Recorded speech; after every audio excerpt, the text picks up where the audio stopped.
La ilaha illallah wa asyhadu anna Muhammadar Rasulullah.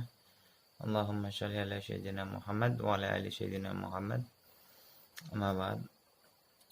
Puji syukur kehadirat Allah Subhanahu wa taala kita masih bisa kuliah online pada pagi hari ini. Kemudian sholawat serta salam tak lupa kita sanjung agungkan kepada Nabiullah Muhammad sallallahu alaihi wasallam. Saya hormati Bapak dosen dan teman-teman yang insya Allah dirahmati oleh Allah Subhanahu wa taala. Kami di sini kelompok 11 akan mempresentasikan makalah kami yang berjudul Hukum Islam, Masyarakat dan Negara. Untuk menghemat waktu langsung saja. Perkenalkan, saya Riki Arsanda sebagai moderator dan pemateri 1, kemudian Devinda sebagai pemateri 2. Hukum Islam atau syariat Islam. Syariat menurut bahasa berarti jalan.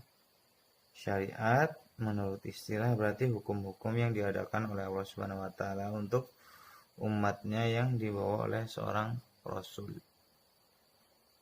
Kemudian sumber-sumber hukum Islam sendiri itu meliputi Al-Quran, Sunnah, Ijtihad, Ijma, Qiyas, Al-Ihtisan, Ihtisab, Syar'u man qablana, kemudian Syad Az-Zariyah. Tujuan hukum Islam sendiri yaitu memelihara agama, memelihara jiwa, keturunan, kemudian akal, kemudian memelihara harta.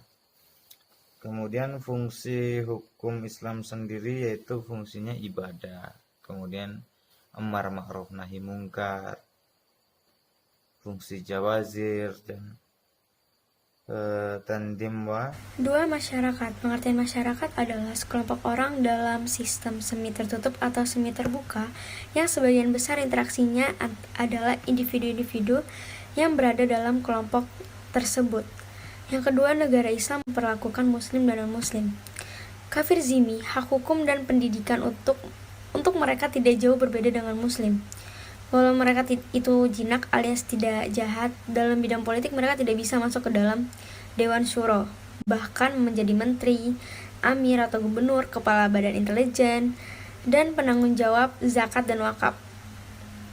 Pasalnya, untuk mengisi jabatan strategis di dalam struktur daulah Islam, selain syaratnya yang berilmu, sehat jasmani, dan dewasa, ia harus seorang muslim. Yang ketiga, negara. Pengertian negara adalah sekumpulan orang yang menempati wilayah tertentu dan diorganisasi oleh pemerintah yang sah, yang umumnya memiliki kedaulatan. Negara juga merupakan suatu wilayah yang memiliki suatu sistem atau aturan yang berlaku bagi semua individu di wilayah tersebut dan berdiri secara independen. Syarat primer sebuah negara adalah memiliki rakyat, memiliki wilayah, dan memiliki pemerintahan yang berdaulat. Sedangkan syarat sekunder negara adalah mendapat pengakuan dari negara lain. Yang kedua, hubungan negara dengan hukum.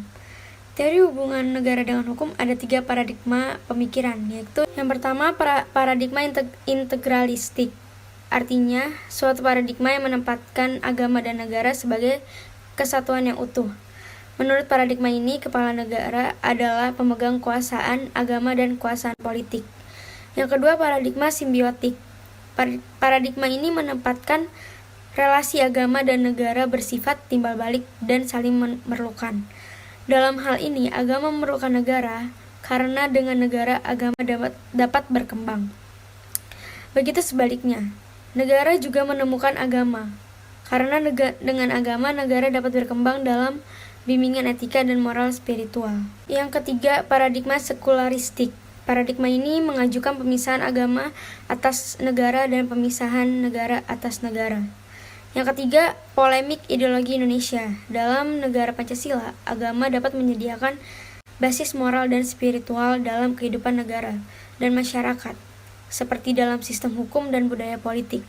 Negara dapat menggunakan perspektif agama dalam batas-batas otoritas fungsional seperti menyediakan pelayanan keagamaan, pendidikan agama, dan mencegah tingkah laku politik dan sosial yang bertentangan dengan nilai-nilai agama. Itu karena itu karena negara Pancasila adalah